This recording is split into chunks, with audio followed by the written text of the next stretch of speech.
bisa mencerna makanan, bisa menghancurkan makanan. Nah, setelah itu dia masuk ke dalam usus. Setelah pH-nya cukup, pH hormon ya. Ya. Nah, air itu ada yang namanya di air itu ada yang namanya alkalinitas Pak hormon. Ya. Jadi begitu dia kena pH asam, dia akan mencoba untuk mempertahankan pH-nya. Jadi alkalinitas pada air adalah cara air untuk mempertahankan pH-nya. Artinya butuh asam lebih banyak lagi supaya pH-nya turun, Pak Hermon. Nah, air hijaulah itu alkalinitasnya rendah sekali. Nah, itu disebut bersifat amfoter, artinya mudah menjadi asam dan mudah menjadi basah. Jadi begitu walaupun pH-nya tinggi, begitu dia masuk lambung, pH-nya akan langsung turun menjadi asam.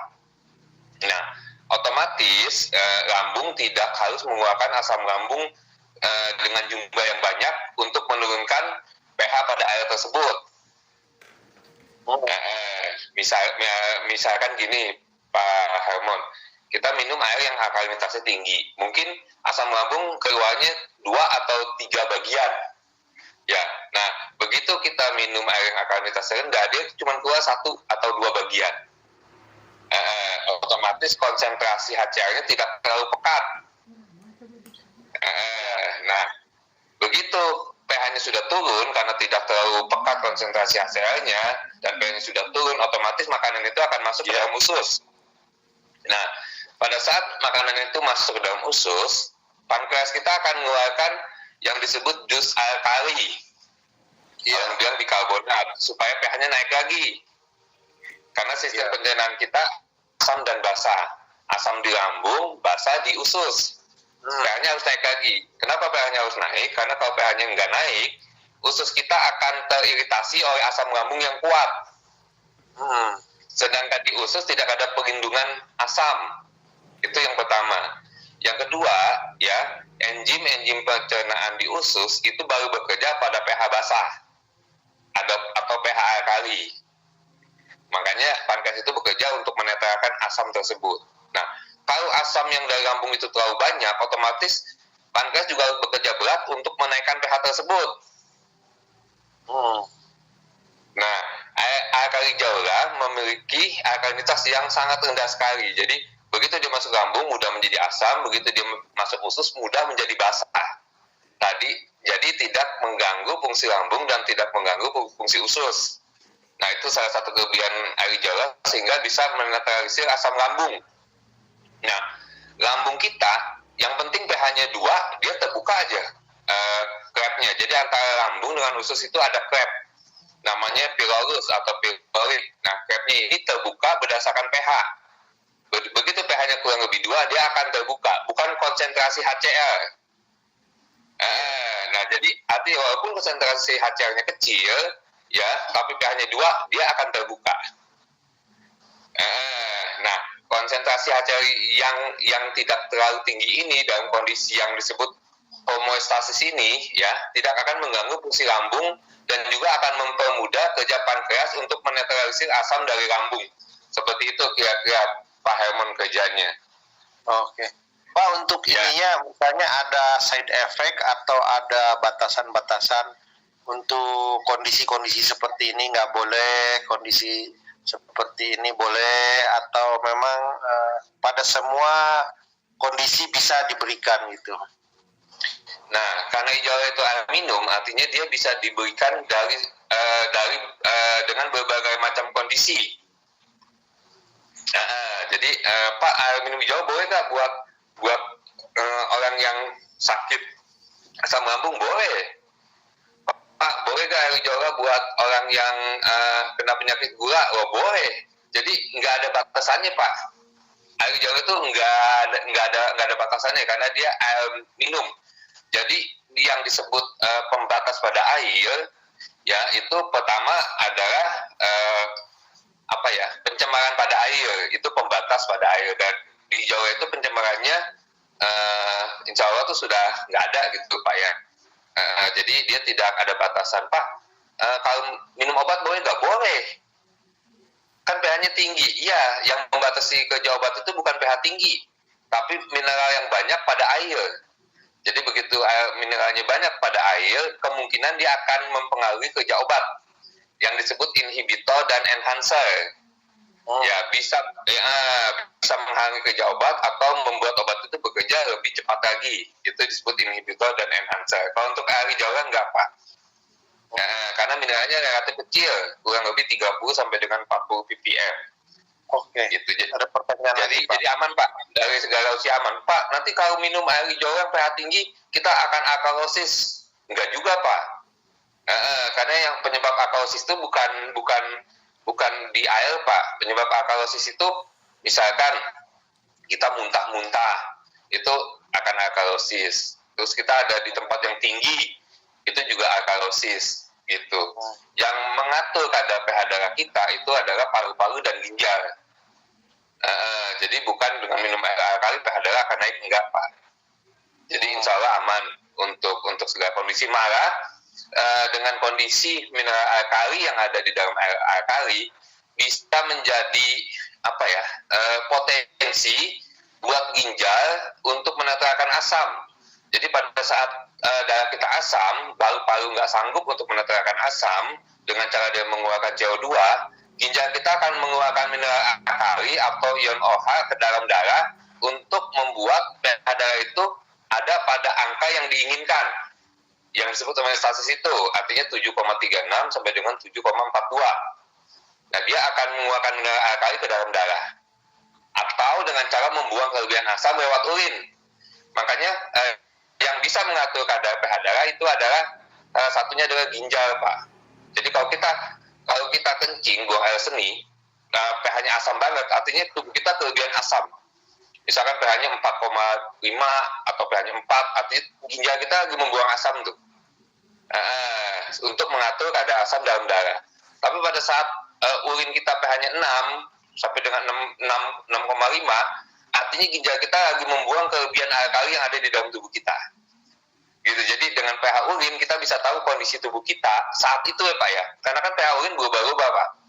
Saat itu kita banyak konsumsi alkali atau kita banyak konsumsi asam, atau tubuh kita dalam kondisi asam. Makanya minum air itu harus berlebih. Kenapa harus berlebih? Supaya ginjal itu bisa mengatur kadar asam dan basa dalam tubuh kita, dan juga bisa membuang limbah dalam tubuh kita. Misalkan gini, Bapak minum sehari 1 liter atau 1,5 liter, Bapak dehidrasi tidak? Tidak, Pak. Karena untuk metabolisme basalnya cukup, tapi untuk buang limbahnya Bapak butuh air. Gitu ya kira-kira. Nah, pada saat Bapak minumnya kurang, ginjal otomatis mengurangi produksi urin.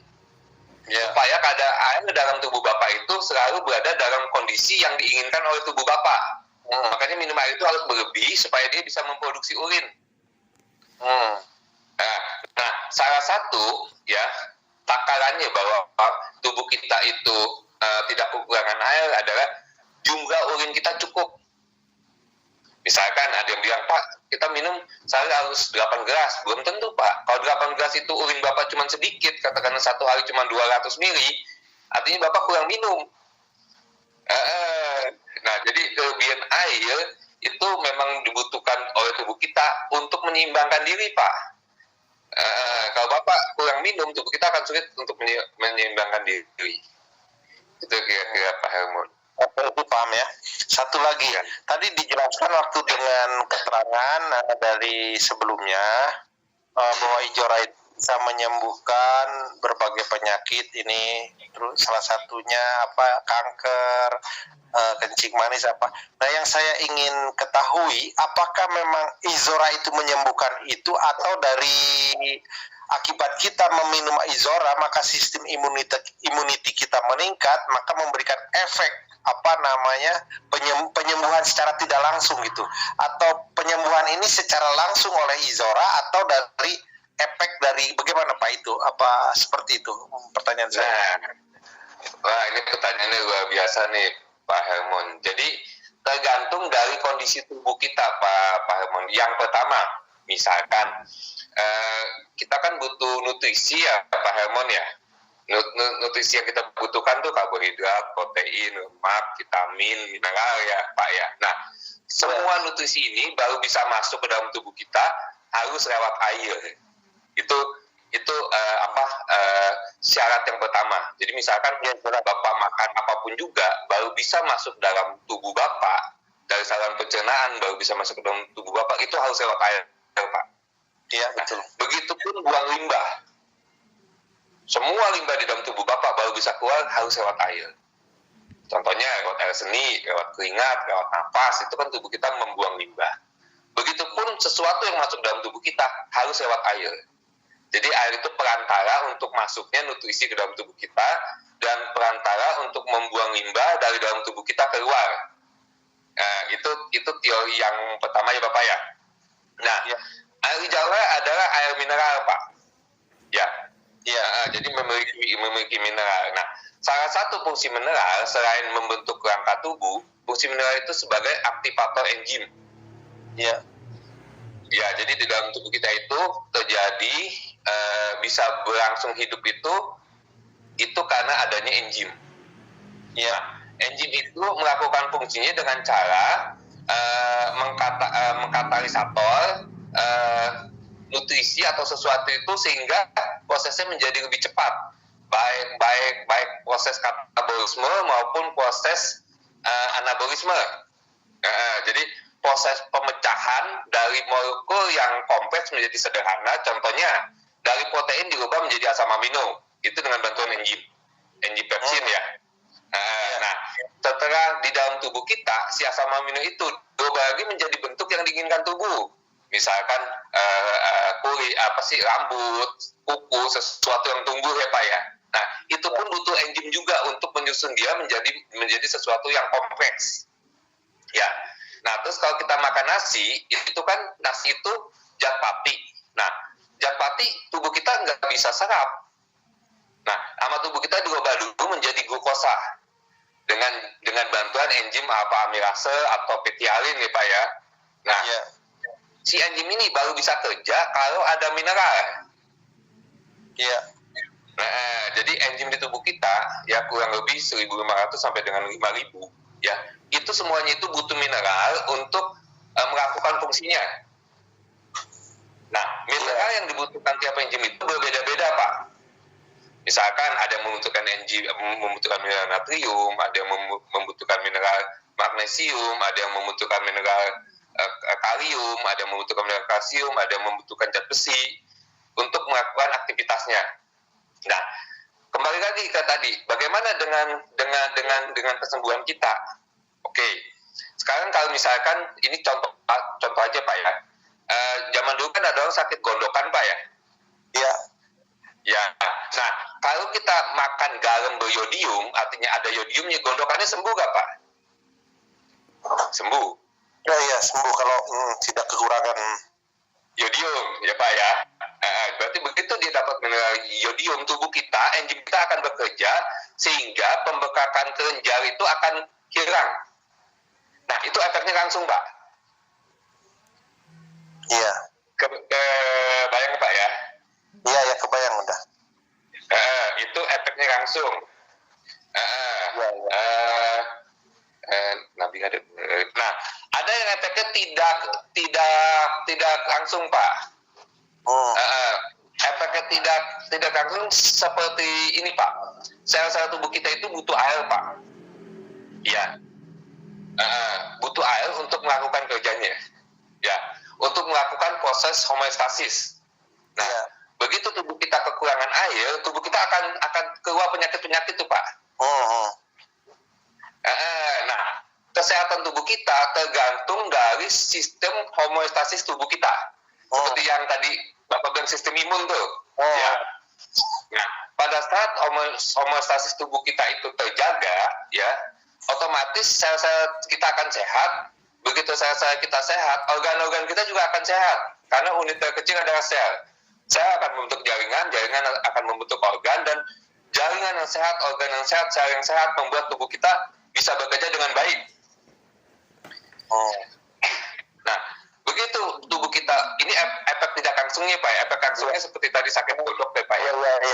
Efek tidak langsungnya seperti itu Pak. Nah, begitu semua organ kita bekerja dengan baik, melakukan fungsinya, otomatis tubuh kita bisa menjaga dari segala macam apa ya sesuatu yang akan merusak sistem tubuh kita, Pak.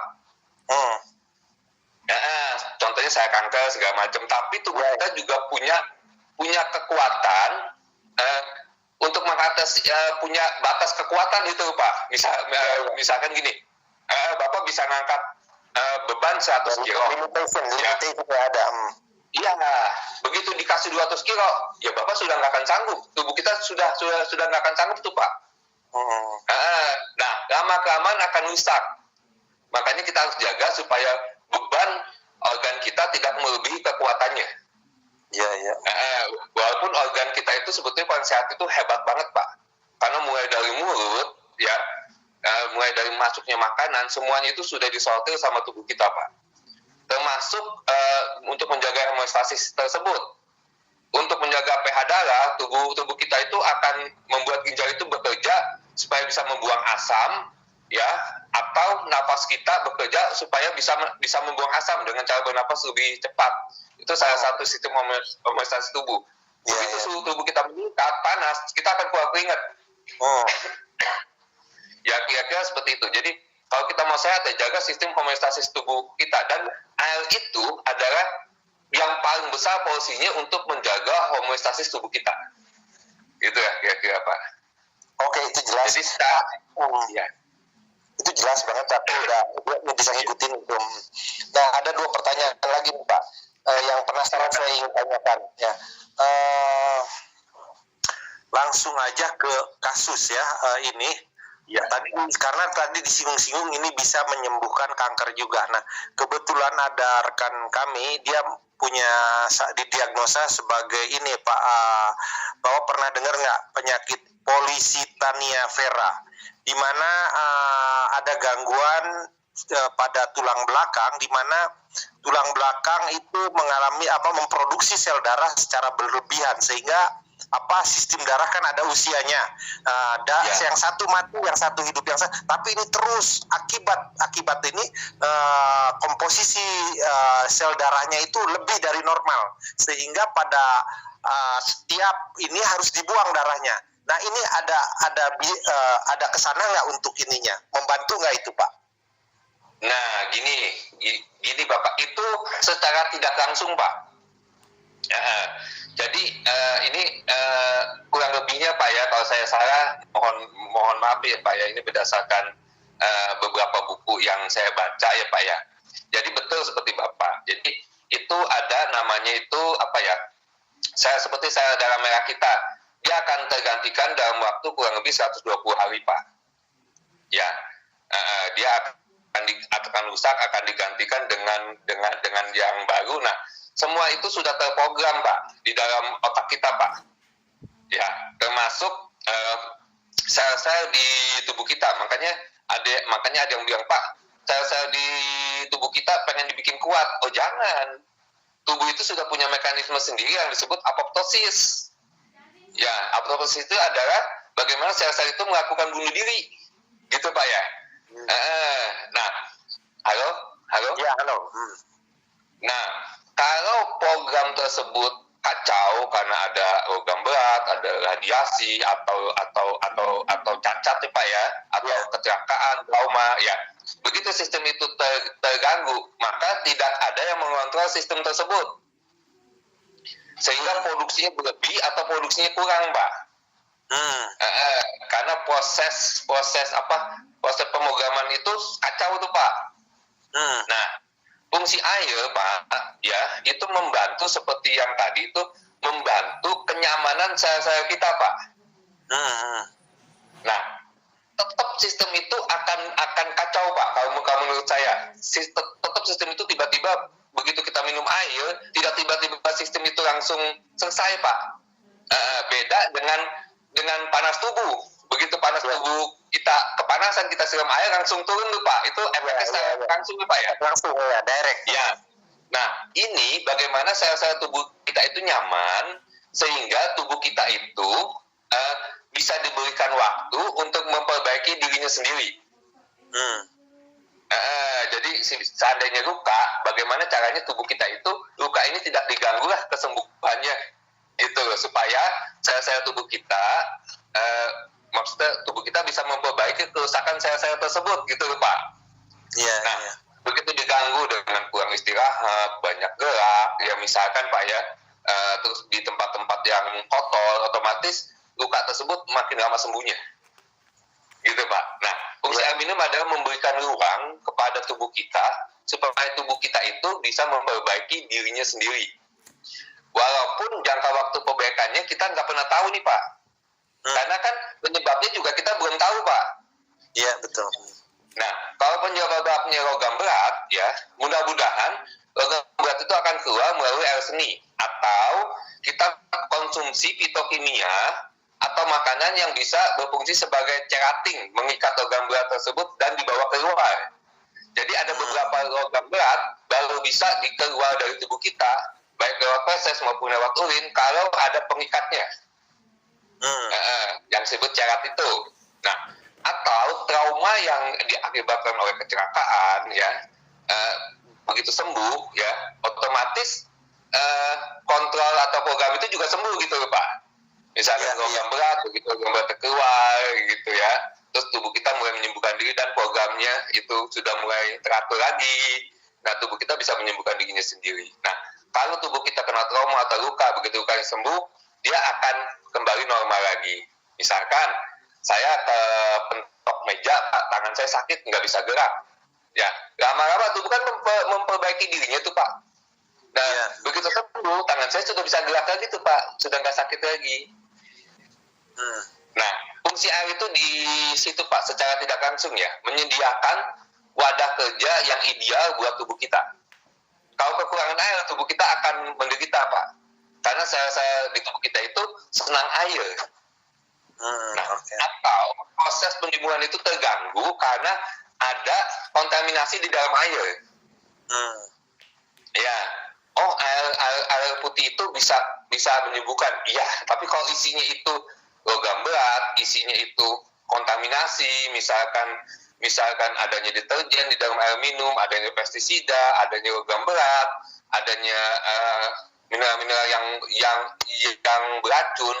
Begitu kita minum, maka tubuh kita akan bekerja double, Pak. Pertama, mengeluarkan racun yang dibawa oleh air. Kedua, mengeluarkan racun yang diproduksi oleh tubuh kita sendiri. Karena tubuh kita sendiri, setiap aktivitas pasti dia mengeluarkan limbah yang harus dibuang. Makanya ada satu teori, salah satu yang bisa membuat tubuh kita sehat adalah tubuh kita bisa membuang limbah. Jadi kalau limbah itu bisa terbuang, otomatis tubuh kita menjadi sehat. Itu ya kira-kira Pak.